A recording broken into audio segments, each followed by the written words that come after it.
দেখুন, তিস্তা নদী দুই দেশের যৌথ নদী, ভারত এবং বাংলাদেশের যৌথ নদী, এবং এই যৌথ নদী ব্যবস্থাপনার জন্য ভারত একটি প্রস্তাব দিয়েছে এবং একই সাথে ভারত একটা টেকনিক্যাল টিমও পাঠাবে মর্মে আমাদেরকে জানিয়েছে। আমাদের টেকনিক্যাল টিমের সাথে তারা যৌথভাবে সেখানে সমীক্ষা করে কি করা প্রয়োজন সেটা নির্ধারণ করবে।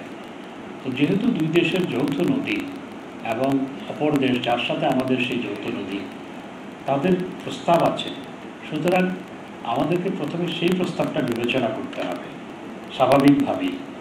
তো চায়নাও এক্ষেত্রে প্রস্তাব দিয়েছে, সেটি খুব ভালো। যেহেতু ভারত প্রস্তাব দিয়েছে, আমরা মনে করি সেটি ভালো দিক, যেহেতু এটি আমাদের দুই দেশের যৌথ নদী। দেখুন, এটি কে বলেছে কৌশলগত? আপনি বলছেন 2016 সালে যখন হচ্ছে কি শি জিনপিং বাংলাদেশ সফর করেছিলেন, তখন এটা সাইন হয়েছিল। আমি বলছি না, এটা সরকারি ডকুমেন্ট। 16 সালের পরে আমাদের সম্পর্ক আরো অনেক দ্বিতীয় পর্যায়ে, আমাদের সম্পর্ক দ্বিতীয় পর্যায়ে উন্নীত হয়েছে আমি বলতে পারি 16 সালের পরে, এইটুকু বলতে পারি। আর কি তিস্তা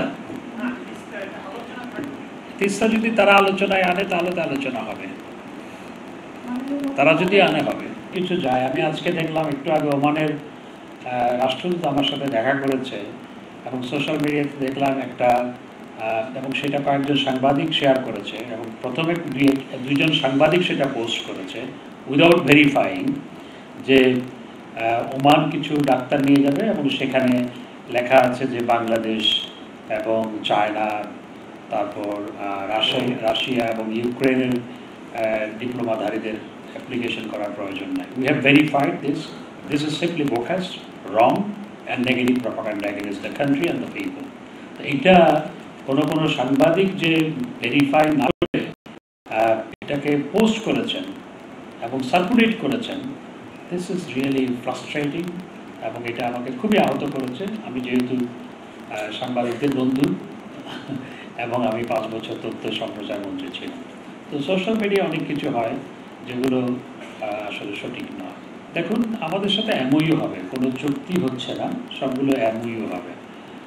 এবং চায়না আমাদের বড় উন্নয়ন সহযোগী এবং বাংলাদেশে প্রচুর চাইনিজ ইনভেস্টমেন্ট আছে এবং চায়না আমাদের গত কয়েক দশকে আমাদের ইনফ্রাস্ট্রাকচার বিল্ড আপে বিরাট ভূমিকা রেখেছে। ইনভেস্টমেন্ট যেমন আছে, তাদের বিভিন্ন কোম্পানি এখানে ইনফ্রাস্ট্রাকচার বিল্ড আপ করার ক্ষেত্রে কাজ করছে।